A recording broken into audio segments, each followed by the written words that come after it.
Hey everyone, it's Joe from Gadgetry Tech, and today I'm going to bring another exciting, passionate review about a gaming headset. This is the HyperX Cloud Stinger 2. It is a $50 gaming headset that is analog only. It's the very definition of plug and play.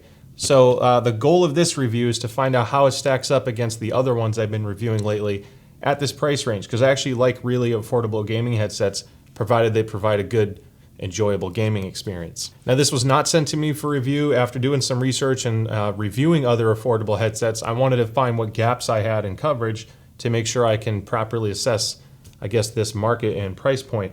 So it's $50. It's not going to change what I say about the review. You know, maybe I'll work with HyperX and HP down the road. But I've liked a lot of HyperX headsets in the past. They're typically well made. They've had good sound quality. They're not always class leading in features or some crazy design, but they've been a trustworthy brand. So I was excited to review this. Now, luckily, this review is going to be pretty straightforward because there's not a lot of bells and whistles, and I mainly want to focus on key things that people buy gaming headsets for. That's obviously for playing games, which is going to involve comfort, mic quality, sound quality, etc. So let's start with the build quality and all that good stuff. So the looks, to me, I actually enjoy this one more than the old Stinger design, which looked a little bit tacky to me. That's preference thing, it's a subjective thing, but I do like the way these look, at least in the $50 price range. It's pretty subtle, and I like that it's monochromatic, no flashy colors or craziness to it. The HyperX logo is basically embossed into the headband. It's not like a print, again, or no paint. As far as fit and finish goes, it's not making any noise, very quiet. So it's well damped. All the hinges are, robust enough where I'm not getting squeaking or weird rubbing sounds. It is adjustable. I love this, and it's labeled. Not a lot of gaming headsets do that in any price range, so it's kind of nice because if you're OCD like me and you have one side that's slightly longer than the other side, it's nice to dial it into the exact numbers so you know you're getting a symmetrical shape. Or if your head's not symmetrical, maybe this will identify that. Now, as far as durability goes, I mean, this comes with a 2-year warranty. HyperX obviously feels fairly confident with it. There's a lot of thin plastic in several places.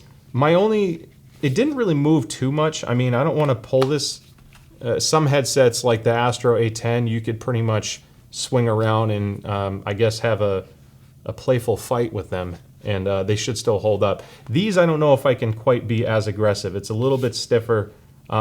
Very adjustable. I think it's still going to be a lot more comfortable, but I don't know how well the plastics will hold up. The thing that stood out to me is the hinge, which is a very common design, having a single rotation point, double mount on the fork here. But this rotation point has a lot of wiggle room. I don't know if I can get that on camera.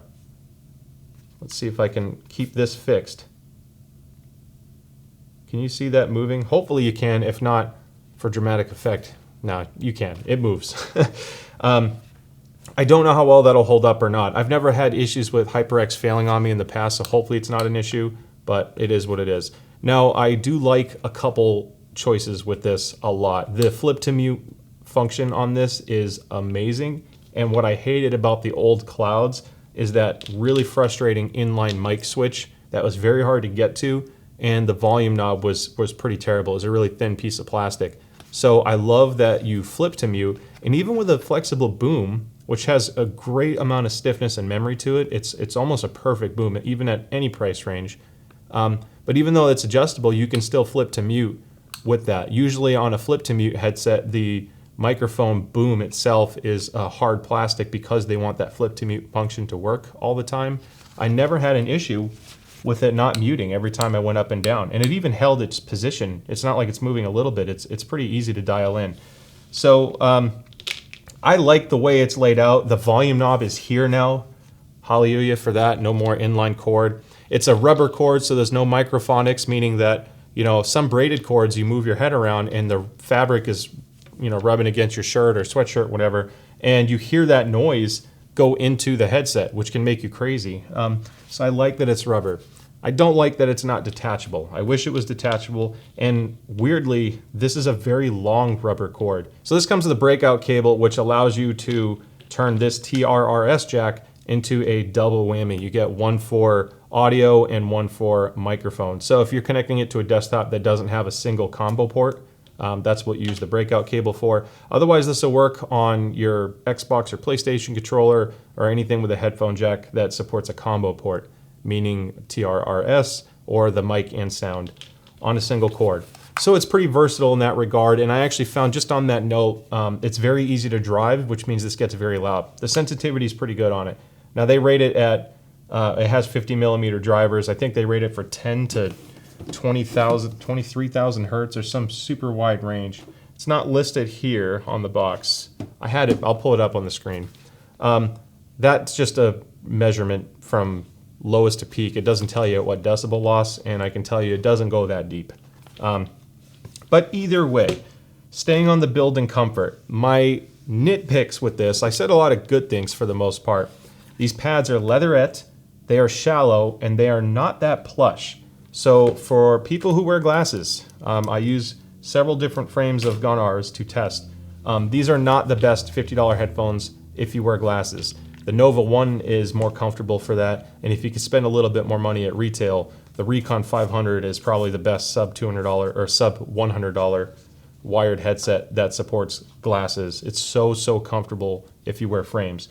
This ear pad's not as plush, so it's not as forgiving, meaning you have a little bit more pressure on your head. The clamp force is rather light, but this pad isn't very supple, if you will.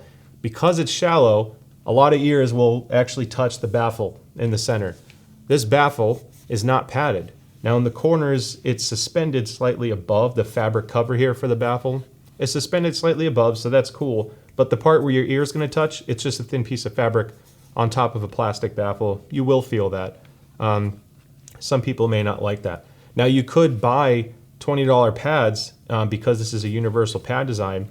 So at $70 all in, you can get a much better pad design, which I think is going to help comfort immensely, not only for glasses and bass response and comfort here, but also for temperature. Because I'm gonna be straight, if I had to nitpick one critical issue I've had with this headset, almost everything else I actually enjoyed quite a bit at $50.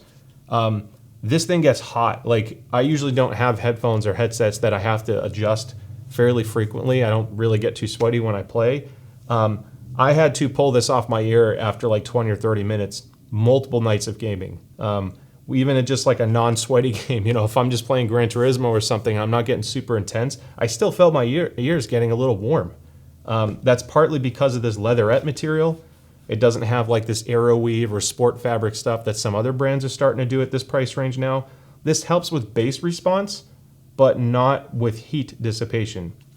So it really depends what's more important to you as a gaming headset. Do you want a seal around your ear? And by what I mean by that is, once this is on, it blocks some background noise a little bit better because you're creating a better seal around your ear, which also helps with bass response if you want the strongest possible bass, which of the three I just mentioned, these have the most bass.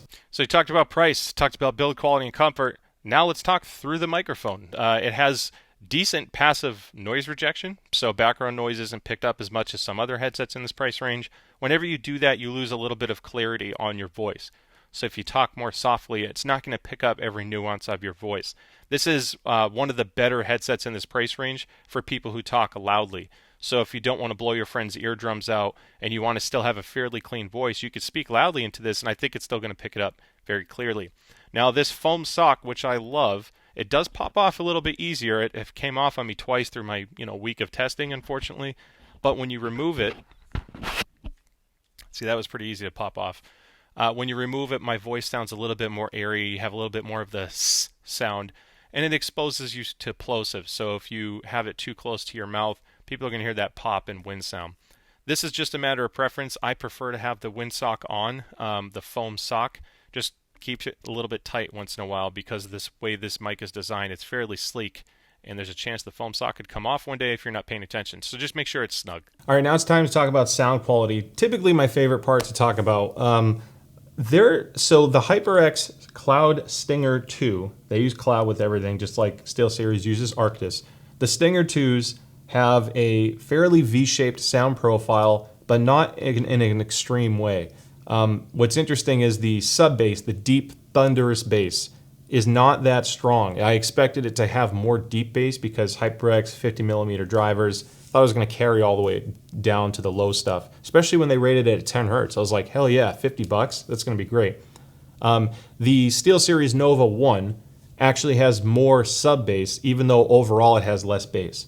What I mean by that is if you're playing a racing game or a game that has that engine sound to it, I'm trying to just describe a hum sound, this is going to have the strongest bass in that region. That whole 80 to 180 hertz is incredibly strong, basically a little bit boomy sounding on this. They're very powerful. If you like that type of bass and you want more of that impact and immersion, that's what you're going to get the Stinger 2 for over the Nova, over the Recon 500. The mids are scooped, meaning they are recessed slightly. And when you do that, plus have the warmth from the bass, if you listen to music, and for an example, a female voice, someone like Billie Eilish or Taylor Swift, that they have very different sounding voices, I guess. That's not a great example. But both of their voices will have more warmth, more heaviness to it, and they won't sound as light and airy because you're pulling some of the mid-range down and you're boosting the lower frequencies of their voice. It doesn't sound as natural. Now for gaming, a lot of people are going to like this because people want explosives to sound more explosiver. But in all seriousness, when you get into the game performance, I find that this is a relatively safe, fairly common sound profile in this price range. The highs aren't crazy strong. There are some peaks. It does lift a little bit over the mid, so you're going to have some of that treble response. And I think it's going to sound pretty good on most games you play. It's just not going to be this class-leading FPS competitive experience. They're not really tuned for that. I wouldn't buy it for that necessarily. Now, one thing that stood out was the Stinger 2 comes with DTS, and it piqued my interest because usually in the past with their other lineups that have USB, the DTS license is associated to the headset. When you plug the headset into your Windows machine, DTS becomes active. You just have to install the app and you're good to go. But because this is aux, I was wondering how they would do it. Now it comes with the DTS code. This is a $20 value on a $50 headset, and this code will work on everything because it's analog. There's no way for the app to know what headset you're plugging into it. Now I had already purchased DTS, so I had it. I haven't scratched this code off. But what was interesting is because this is an officially licensed DTS capable headset, there are presets on the DTS app where you can select the Stinger 2. It's already added in the app. I got really excited because the mids were scooped a little bit and I was losing some of my sub bass. I'm like, man, if this preset fixes it at $50, this could be an amazing headset on Windows without requiring any special tuning or setup. Sadly, for some reason, the preset actually made it sound worse. It made the mid bass stronger. It didn't affect sub bass at all, really. And then it scooped the mids out even more. So I actually lost more detail, which was noticeable even on FPS games. So I wasn't a huge fan of DTS. I actually found that the generic over-ear headset profile or headphone profile sounded better on that than using the customized one. So if you install DTS and you search for the preset, definitely compare it, but I think the generic one sounds better. I ended up just not using DTS, sadly. I think some people will and do like DTS. I haven't ever found a preset that gives me the sound I'm looking for. I end up going like the custom tuning route, because with this I would, again, pull down some of that mid-bass, boost the mid-range, and I think I'd be happier with the sound. So if I'm going down that path, that's what I would do. Now when you compare it to the Nova 1, which I mentioned briefly earlier, the Nova 1 has a more subdued bass profile. The mids are actually lifted in comparison to the Cloud Stingers, the Stinger 2s. And the treble, they both have weird inconsistent treble, so they're going to sound a little bit different up there. It's not going to be apples for apples. It's not like one has more treble than the other. But ultimately, if you want the widest soundstage for FPS and you're concerned only on that whole mid-range tuning side of things, I think the Nova 1 has a slight edge. I think a lot of people are just going to plug this in and love the sound, however. Now, this isn't really a fair fight, but sometimes this goes on sale. I mentioned this because of the whole comfort thing. This has 60mm drivers. It's actually tuned a lot more flat than the Stinger 2s. So you would think with the 60mm drivers, it would be even more bass heavy. That doesn't always translate into an exact frequency response because you can tune it however you want. This has less sub bass as well, so the Nova still has the most deep bass, but I find that the mid-range and treble tuning on this is closer to what most people's target is, I guess, when you look at like reviews and stuff online. So this has a very agreeable profile metal headband built like a tank. I'm kind of leading into the whole versus competitor thing, so we might as well just include that at this part of the review. I think these are an excellent value at $50. They're just not hitting the check mark on every single box when you're comparing to other headsets. The Astro A10 Gen 2s, built like a tank. They seem cheap, but you could almost, I don't even know how much abuse they can take before they snap. So if you're looking for an affordable headset for a younger kid, the A10 Gen 2s are built incredibly well, just have a terrible mic. And to me, I don't like that they're not really adjustable.